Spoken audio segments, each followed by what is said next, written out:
Mengenal sosok Gusmik dan perjuangannya. Halo sahabat, Gusmik terlahir dalam keluarga pesantren di Ploso, Kediri, Jawa Timur pada 17 Agustus 1940 dan wafat pada 5 Juni 1993 di Surabaya.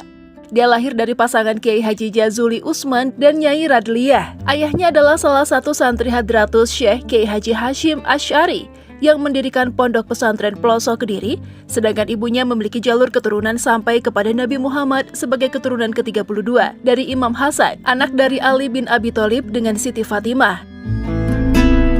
Oke, sebelum dilanjut bahasannya, kita mau mengingatkan kembali ke teman-teman semua untuk tekan button subscribe dan jangan lupa nyalakan juga loncengnya ya, agar teman-teman tidak ketinggalan update video-video terbaru dari Alia Net Channel. Pada awalnya Gusmik disekolahkan oleh ayahnya di sekolah rakyat, tetapi tidak selesai karena dia sering bolos. Ketika menginjak usia 9 tahun, Gusmik sudah sering bertabaruk ke berbagai kiai sufi. Beberapa kiai yang dikunjunginya adalah Kiai Haji Mubashir Munzir Kediri, Gus Ud atau Kiai Haji Mas'ud, Pagerwojo Sidoarjo, dan Kiai Haji Hamid Pasuruan. Gus Ud merupakan seorang tokoh karismatik yang diyakini sebagai seorang wali. Dia sering dikunjungi oleh sejumlah ulama untuk meminta doa.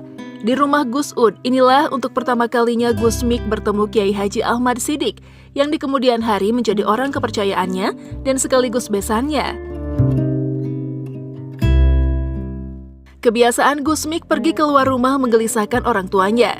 Akhirnya, ayahnya memintanya untuk nyantri ke Lirboyo, Kediri, di bawah asuhan Kiai Haji Makrus Ali yang kelak begitu gigih menentang tradisi sufinya. Di Lirboyo, Gusmik bertahan hingga 16 hari dan kemudian pulang ke Ploso. Ketika sadar orang tuanya resah akibat kepulangannya, Gusmik justru akan menggantikan seluruh pengajaran ngaji ayahnya, termasuk mengajarkan kitab Ihya Ulumuddin. Setelah itu, Gusmik pulang lagi ke Kediri. Di Ploso, di tempat pesantren ayahnya, Gusmik kemudian minta dinikahkan dan akhirnya ia menikah dengan Zainab, putri Kiai Haji Muhammad Karangkates. Tapi pernikahan ini berakhir dengan perceraian. Pada masa ini, Gusmik sudah sering pergi untuk melakukan dakwah kulturalnya di berbagai daerah, bertabaruk ke berbagai guru sufi, dan mendapatkan ijazah wirid-wirid. Pada 1960, Gusmik menikah lagi dengan seorang perempuan bernama Lilik Suyati dari Setono Gedong. Pernikahan ini dilaksanakan atas saran dari Kiai Haji Dalhar dan disetujui Kiai Haji Mubashir Munzir, salah satu guru Gusmik. Gadis itulah yang menurut gurunya akan sanggup mendampingi hidupnya dengan melihat tradisi dan kebiasaan Gusmik untuk berdakwah keluar rumah. Pada awalnya, pernikahan Gusmik dengan gadis Setono Gedong itu ditentang oleh kedua orang tuanya.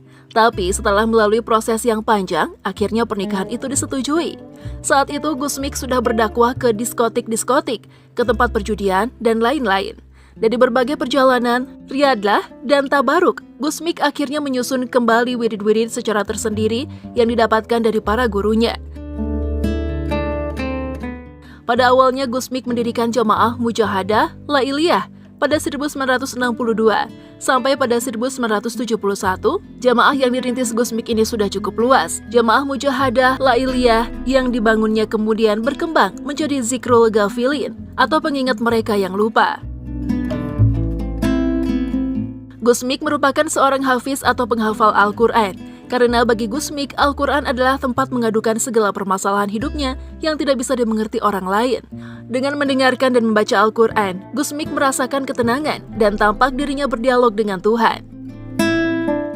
Karena itu, di samping mengorganisasi Zikrul Ghafilin, Gusmik juga mengorganisasi Samaan Al-Quran pada 1986. Beberapa bulan kemudian samaan ini dinamakan Jantiko pada 1987. Samaan Al-Quran Jantiko pun mulai dilakukan di Jember. Dibandingkan Zikrul Ghafilin, jamaah Jantiko ini lebih cepat berkembang. Pada 1989, Jantiko kemudian diubah namanya menjadi Jantiko Mantap atau Jantiko Mantaba. Ada juga yang mengartikan Mantap sebagai Majelis Nawaitu Tapa Brata. Dikatakan juga Mantaba itu berarti siapa bertobat. Jantikom mantap ini kemudian berkembang di berbagai daerah. Perjuangan Gusmik dengan zikrul ghafilin, samaan, Al-Quran, dan tradisi sufinya ke tempat-tempat diskotik, tempat perjudian, dan lain-lain sangatlah tidak mudah.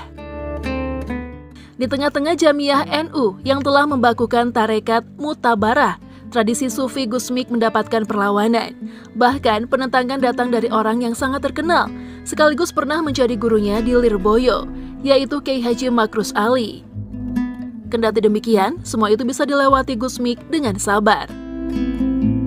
Yang paling menggembirakan karena Kiai Haji Ahmad Syidik sebagai orang yang sangat dihormati di NU yang pada awalnya menentang tradisi sufinya, kemudian bersama-sama mengembangkan zikrul ghafilin di Jember dan sekitarnya.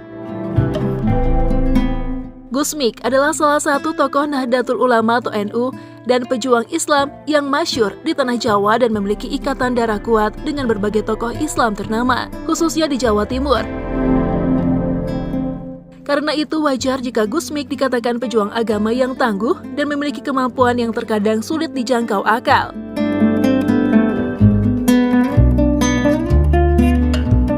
Nah, itu tadi pembahasan kita kali ini mengenai mengenal sosok Gusmik dan perjuangannya. Semoga video ini bermanfaat untuk teman-teman semua ya. Oke, sampai di sini dulu ya video kali ini. Sampai jumpa di video selanjutnya.